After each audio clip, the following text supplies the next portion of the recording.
नमस्कार, मेरा नाम मनोज पाल है और इस वक्त हम मौजूद हैं सदर ब्लॉक के ग्राम पंचायत मखियाली में। ग्राम पंचायत मखियाली से प्रधान पद की दावेदारी प्रस्तुत करने जा रही है भावी उम्मीदवार है रेणु तोमर। रेणु तोमर से हम बातचीत करेंगे कि उन्होंने प्रधान बनने का सपना क्यों देखा और प्रधान वो क्यों बनना चाहती है। पढ़ी लिखी है, शिक्षित है और बात अगर उनके पारिवारिक पृष्ठभूमि की जाए तो अजीत सिंह से लेकर अनुराधा चौधरी तक बाबूराम राठी, हरिंदर मलिक का सानिध्य उनको विरासत में मिला है। आशीर्वाद उनको समय समय पर मिलता रहा है और पारिवारिक पृष्ठभूमि उनकी बहुत अच्छी है, पढ़ी लिखी है। उनकी जो बेटी है वो एक अंतर्राष्ट्रीय शूटर है, बड़ा उनका नाम रोशन देश विदेशों में वो कर रही है। भारत का भी नाम उन्होंने बुलंदियों पर पहुंचाया है। तो हम रेणु तोमर से बातचीत करेंगे कि वो प्रधान क्यों बनना चाहती है, ये छोटा चुनाव क्यों, क्या वो बड़ा चुनाव नहीं लड़ सकती थी। तो रेणु तोमर जी, सबसे पहले खोजी न्यूज़ में आपका बहुत बहुत स्वागत है। नमस्कार जी। आपने प्रधान बनने का सपना क्यों देखा, क्योंकि आप एक बड़ा चुनाव भी लड़ सकते हो। राजनीतिक विरासत के रूप में अगर बात करें, आपकी पारिवारिक जो पृष्ठभूमि है, हमने सुना है कि वो एक राजनीतिक पृष्ठभूमि रही है, तो प्रधान जैसा छोटा पद क्यों चुना आपने, क्यों आप ये प्रधान पद का चुनाव लड़ना चाहती हैं? देखो जी, पहले तो मेरी बात सुन लो आप, मैं ले सकती हूँ। अच्छा, मैं एक ऐसे परिवार से बिलोंग करती हूँ। मेरा मायका है तितावी, बगरे के पास है गांव। और मैं एक ऐसे परिवार से हूँ कि जहाँ पे राजनीति मतलब मैंने बचपन से देखी। मेरे बाबा जी थे ब्रह्म सिंह, तो उनके यहाँ पे मतलब मेरे मायके में जैसे हमारे अजीत सिंह जी, जैसे हमारी अनुराधा जी और जैसे हरिंदर मलिक मेरे चाचा जी लगे हैं, पापा के क्लास फेलो हैं। मेरे पापा का नाम वीरेंद्र सिंह है और हमारा घर अच्छा मतलब एक माना जा गांव में, गवांड में सभी जानते हैं। तो हमारे यहाँ सभी का सम्मान था और बहुत ही हमारे बाबा जी एक ऐसे थे बंदे कि वो हमेशा गरीबों की सेवा करते थे। इतनी सेवा करते थे कि जैसे कोई भी त्यौहार हो, जैसे दीपावली है तो पूरे गांव को पटाखे मिठाइयाँ वितरित करते थे। कई बार ऐसा तो होता कि हमारे लिए नहीं बचते थे, हम उस समय गुस्सा भी आता था कि हमारे लिए नहीं कुछ रहा। और जैसे मतलब डेली उनका एक ही नियम था कि गरीबों के लिए कुछ न कुछ खाने की चीज़ें लाते थे और अड्डे पे ही उतर गए और वहाँ से ही वो बांटना शुरू कर देते। उनको सभी भाई जी कहते थे। तो हमें वो विरासत में मिला जो एक हमें कि सबको सब एक है और जो मतलब सबकी सेवा, वो मुझे विरासत में मिला। बचपन से मैं देखती आई और मुझे ना खाने, अगर मैं भूखी हूँ मुझे कोई खाना ना दो तो चलेगा, अगर मैं किसी की मदद करूँ, मेरी जेब में 10 रुपये हैं और मैं किसी की हेल्प करके या उसे खाना खिला रही, तो वो मुझे सुकून देगा। बस एक अपनी फीलिंग है कि मुझे अच्छा लगा है सेवा करना। दूसरी बात, मैं यहाँ एक अच्छी फैमिली में आई, पर्दा पर था, अच्छी मतलब ये नहीं था। मैंने एक आंगनवाड़ी की जॉब की सिर्फ गरीबों की सेवा करने के लिए, घर से पैर निकालने के लिए मैंने एक आंगनवाड़ी की जॉब की, अब से 17 साल पहले। पारिवारिक पृष्ठभूमि तो आपकी अच्छी है, जहाँ हाँ। आपके ससुराल है वो भी अच्छे खासा उनका कारोबार है, किसान परिवार। हाँ जी, हाँ जी। तो आपने एक सेवा के लिए, बस सेवा किसी तरह, क्योंकि मेरा दम घुट रहा था, मैं वो सेवा नहीं कर पा रही थी यहाँ पे आके। तो मैंने 1200 रुपये की नौकरी उस समय की, 17 साल पहले, सिर्फ यही कि मैं किसी के काम आ सकूं। जो एक मतलब बेचैनी थी मेरे अंदर, उस चीज़ के लिए मुझे सुकून चाहिए था। तो तब मैंने घर से पैर निकाला और मैं सेवा कर रही हूँ आंगनवाड़ी में 17 सालों से और सबकी हम देख रही कि मजबूरी। हमें सुनने में आया आपके बारे में कि आपकी जो एक सैलरी जो आंगनवाड़ी की तरफ से आती है, आपको उसको भी दान करती है? हाँ जी, मैं आज तक 17 सालों में अपनी सैलरी अपने घर तक नहीं लेके आई।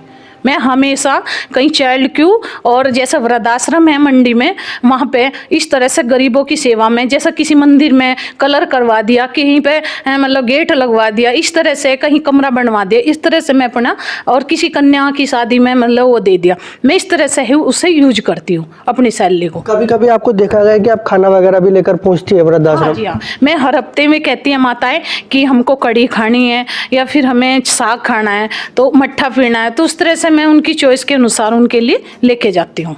बात अगर मैं आपके गांव की करूँ जी, मखियाली ग्राम पंचायत की, तो क्या वो मुद्दे हैं, क्योंकि आपने घोषणा पत्र भी बना के रखा है, इसमें हम बातचीत करेंगे आपसे। आपने बोला कि गांव में इंटर कॉलेज की स्थापना और कोचिंग सेंटर आदि की व्यवस्था कराई जाएगी, इसको लेकर क्या कहना चाहेंगे आप? मेरा यही सपना है कि मेरी गांव की बच्चियां भी अपने गांव में 12वीं तक पढ़ सकें। अभी कहाँ जा रही है? अभी वो कुछ बच्चियां पढ़ रही हैं, जो सक्षम है वे शहर तक जा रही, पढ़ने के लिए। मेरी चांदपुर गांव में मेरी अपनी ज़मीन है, मैं उधर के गांव हमारे थोड़े बैकवर्ड है, क्योंकि वहाँ की जो भाई सक्षम है वे तो जा सकते हैं शहर, या फिर वे शहर में ही रहते हैं, लेकिन जो गरीब बेटियाँ हैं वे ना तो पढ़ पा रही और ना शहर तक जा पा रही, मतलब उनसे छूट रही शिक्षा। ये भी सुनने में आया कि आपने कोई ज़मीन वगैरह वहाँ दी थी दान में, वो कितनी थी? मैंने, मेरे नाम ज़मीन थी, मैंने अपनी 10 बीघा ज़मीन उन बच्चियों के लिए दान की है, ताकि मेरे में 5 गांव की बेटियां शिक्षित हो, अगले घर जाके मैं दुखी ना हो, ताकि अपने पैरों पर खड़ी हो, और वे 5 गांव रोड पर आ जाऊँ, वहाँ की रोडें बने, वहाँ 10 रोजगार जाऊँ, ताकि हमारे 5 गाँव में रोड पा जा, तो उसमें बड़ों का भी फायदा है और हमारी बच्चियों का भी, सबका विकास है 5 गाँव का। आपने घोषणा पत्र में अगले जो बिंदु है इस पर लिखा है कि भारत सरकार की सभी योजनाएं जैसे वृद्धा पेंशन, विकलांग पेंशन, विधवा पेंशन, इसको लेकर आपने लिखा है कि इनकी समुचित व्यवस्था जो इनकी नहीं बनी है वो बनवाई जाएगी। बिल्कुल। अगर इसकी बात करें हम, क्योंकि एक आंगनबाड़ी है, आप फील्ड टू फील्ड घूमती होंगी, तो उसमें किस तरीके की दिक्कतें आती है? क्या मानते हैं कि पहले प्रधान ने काम क्यों नहीं कराया? क्या क्या क्या क्या दिक्कतें हैं? देखो जी, मुझे खुद नहीं समझ आ रहा कि जो 20 साल से विधवा माता है उनकी पेंशन आज तक नहीं बंधी, विधवा पेंशन। अब ये मुझे समझ नहीं आ रहा क्यों नहीं बंधी, जबकि वो गरीब है। जो वृद्धा हैं उनकी नहीं बंधी। जो अभी मुझे सेक्रेटरी साहब बोल रहे थे कि आपके गांव में कच्चे घर नहीं है, अभी मैं 10 वीडियो बना कर लाई जो बिल्कुल छप्पर पड़े, मतलब है ही नहीं, 10 झोंपड़ियाँ कम से कम। तो मुझे खुद नहीं समझ आ रहा। अब मैं फिलहाल, मैं पहले एक ही, मतलब 1000 पे एक आंगनवाड़ी होती है, तो मेरा 1000 तक ही टारगेट था घूमने का, लेकिन जैसे मैं प्रधानी लड़ रही तो मैं पूरे गाँव में घूम रही, तो पूरे गाँव को देखते हुए मुझे नजर आ रहा कि मेरे गाँव जितना गरीबी गाँव नहीं है, मतलब खंचे उठ रहे, बुरी हालत है, बहुत दयनीय। मतलब मैं और मेरी बेटी जो आज इंटरनेशनल शूटर है नेहा तोमर, वो और मैं दोनों गए घर घर नए साल पे कैलेंडर बांटने, तो हम रोने लगे। मतलब वो स्थिति है कि मेरी बेटी रोने लगी और उसने ये कहा कि मम्मी अगर आप चुनाव नहीं लड़ोगे तो मैं लड़ूंगी, लेकिन इनका विकास बहुत जरूरी है, किसी न किसी को खड़ा होना पड़ेगा, इनके लिए हिम्मत दिखानी पड़ेगी सच में ये चीज़ें। और तब मैंने ये फैसला किया कि चलो मैं इस बार प्रधानी जरूर लड़ूंगी, ताकि मैं इनके काम आ सकूं कुछ। आपने अगले बिंदु पे ये भी लिखा था कि सफाई की समुचित व्यवस्था कराई जाएगी और ये जो गौशाला है उसकी व्यवस्था कराई जाएगी। बिल्कुल, मेरा एक ही विचार है वैसे तो, ये है मेरा कि मेरे गांव में पंच परमेश्वर बनाई जा और उन पंच के द्वारा गांव का विकास हो, प्रधान उनके अंडर। थोड़ा डिफाइन करेंगे कैसे? जैसे हमारे जो गांव के बड़े बुजुर्ग हैं उन्हें 5 आदमी हमारे गांव के चुन ले जाएं और उनके आधार पर प्रधान उनके अंडर में काम करें, उनके अंडर में जितना विकास हो उनके अंडर में हो, ताकि प्रधान अपना घर ना भर सके।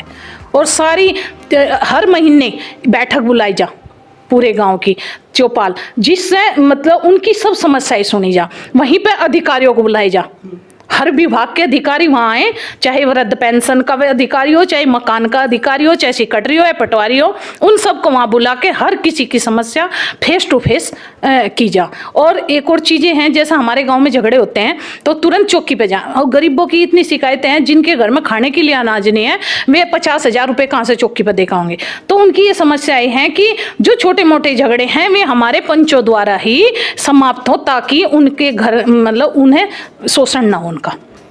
पानी की टंकी गांव में बताई जाती है कि पानी की टंकी है, उसको लेकर क्या कहना चाहेंगे कि पानी की सप्लाई है कि नहीं है? नहीं जी, पानी की सप्लाई हमारी एक ही साइड में है, वो पाइपलाइन शायद नहीं बिछ रही, इसीलिए कहीं नहीं है। टंकी जरूर है लेकिन लाइन नहीं बिछी हुई है, तो वो भी हमें करवाना। एक हमें खेल का मैदान बहुत ज़रूरी है, जैसे मेरी खुद की 2 अकेडमी भी है शूटिंग की, मैं खुद शूटिंग सिखाती हूँ बच्चों को। एक गांधी कॉलोनी में है और एक भोपा रोड पे है, न्यू बिंदल के सामने मार्केट में।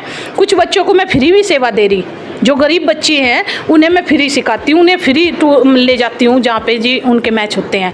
जहाँ तक मेरा संभव है मैं उनकी अपने स्तर से कर भी रही सेवा। यही है मेरा एक दे कि जो बच्चा हमारा पढ़ाई में वीक है वो कम से कम खेल का, कोई ना कोई टैलेंट हर बच्चे में होता है, हम उसके टैलेंट को निखारें और खेल के बेस पे वो बच्चा अपने पैरों पर खड़ा हो जा और अपना घर परिवार संभाल ले, अपनी मतलब उसकी लाइफ बन जा।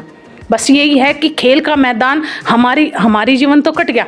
जो हमारी युवा पीढ़ी, जो फिलहाल हमारी युवा पीढ़ी गलत चीज़ों में जा रही, वो चीज़ों से उनका मन हटे और उन्हें एक सकारात्मक, एक अच्छा माहौल मिले और वे पढ़ाई के साथ साथ खेल एक दूसरे को देख के और अपने पैरों पर खड़े हों, ताकि हमारे गांव एक आदर्श गांव बन सके। क्या मानूं कि अगर रेनू प्रधान बनती है मखियाली की, तो वो किस तरीके से इस गांव का ज़्यादा बेहतर विकास करवाएगी? वर्तमान जो प्रधान है या पिछले जो प्रधान रहे उनसे बेहतर कैसे काम कर पाएगी? कैसे वो रेनू अलग होगी अन्य प्रधानों से? देखो जी, ये तो विश्वास करना पड़ेगा। और दूसरी बात, मेरा फील्ड बैक देख लो आप। मेरे पति हैं 13 साल से पथरी की सेवा कर रहे हैं, दिन रात 3 बजे तक रात के दवाई बनाते हैं और पूरा दिन सेवा करते हैं, डाल देते हैं, साथ में चाय नाश्ता खाना फ्री। तो जब हम वो सेवा कर रहे, बिना कोई हमारा वो तो नहीं है उसमें स्वार्थ। और मेरी बेटी अपने देश का, अपने गांव का, अपने ज़िले का नाम रोशन कर रही, उसमें हमारा कोई स्वार्थ नहीं। अपनों के लिए बस किसी तरह हम अपने देश का, अपने गांव का, अपने ज़िले का नाम रोशन करें, ताकि हमारे भाई बहन भी और जागरूक हों और वो भी इस साइड जा खेल के उसमें। देखने में आता है कि जो ग्राम प्रधान होते हैं वो लोग तक सीमित हो जाते हैं जी। और आपकी जो मंशा है वो स्कूल, कॉलेज, स्टेडियम, उसको लेकर आप कैसे देखें? क्या ब्लॉक तक तो सीमित हो नहीं पाएगा? जी देखो, मैं ऐसा नहीं हूँ जी, मैं 18 गांव की चेयरमैन भी रह चुकी हूँ कोऑपरेटिव सोसाइटी की।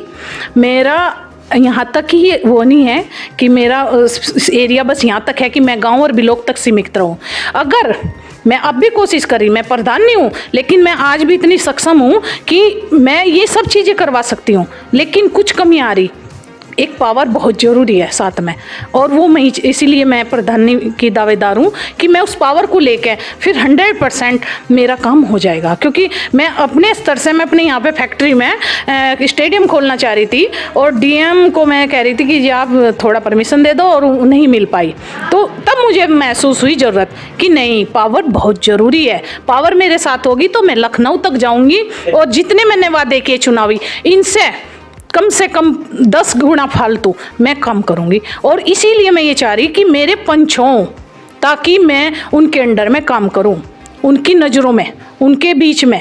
वो सब, मैं अकेली प्रधान नहीं हूँ, मेरे जो भी मेरे गांव के हैं बड़े, उनके बीच में मैं काम करूँगी और उनकी देख रेख में काम चलेगा सारा। आपका कहने का मतलब है कि रेनू नहीं पूरा गाँव प्रधान होगा, रेनू नहीं पूरे जो पंच आप बनाएंगे बस वो सब प्रधान होंगे। मतलब जितने पंच हैं वो सब प्रधान होंगे और सबकी देख रेख में खुला काम होगा, शीशे की तरह बिल्कुल खुला काम होगा। ये नहीं होगा कि मैं प्रधान बन जाऊं और अपना घर भरूं ना। मुझे घर, मेरे पास ऊपर वाले ने बहुत धंधे रखा। मैं खुद 50, अब बताओ मैं प्रधान नहीं हूँ तब मैं 50 लाख की ज़मीन दान कर रही, फिलहाल जिसकी वैल्यू 50 लाख है। बताओ कौन दे देगा दान? सिर्फ इसीलिए कि किसी तरह हमारा विकास हो, किसी तरह हमारे बच्चों, मतलब हमारे गांव में ये चीज़ें आनी बहुत ज़रूरी हैं। और मुझे अब किसी और पर विश्वास नहीं जी, खुद पे है। जब मैं प्रधान बन जाऊंगी तो शायद मैं तब करवा सकूं। सीधी बात है, मैं भी 30 साल 25 साल हो गए मुझे इस मखियाली में, मैंने तो अभी एक देखा नहीं अपने गाँव में कोई विकास होता है। रेनू तोमर हमारे साथ मौजूद थी। रेनू तोमर से हमने बातचीत की, प्रधान पद की भावी उम्मीदवार है ग्राम पंचायत मखियाली से। बड़ी बेबाकी से उन्होंने हमारे साथ बात की, उन्होंने हमारे सवालों का जवाब दिया। उन्होंने बताया कि कैसे वो स्कूल कॉलेज की स्थापना करेगी। कोऑपरेटिव सोसाइटी की चेयरमैन रह चुकी है, 18 गाँव के ऊपर वो एक चेयरमैन रह चुकी है। राजनीतिक जो विरासत है वो उन्हें जन्मजात मिली है, जन्मजात घुट्टी में राजनीतिक उनके खून में है। राजनीति की बात की जाए, समाज सेवा वो करती है, आंगनवाड़ी है, और उनकी जो बेटी है वो भी देश विदेशों में इंटरनेशनल शूटर के रूप में देश का नाम ऊंचा कर रही है। रेनू तोमर जी, खोज न्यूज़ से बातचीत करने के लिए बहुत बहुत धन्यवाद आपका। धन्यवाद।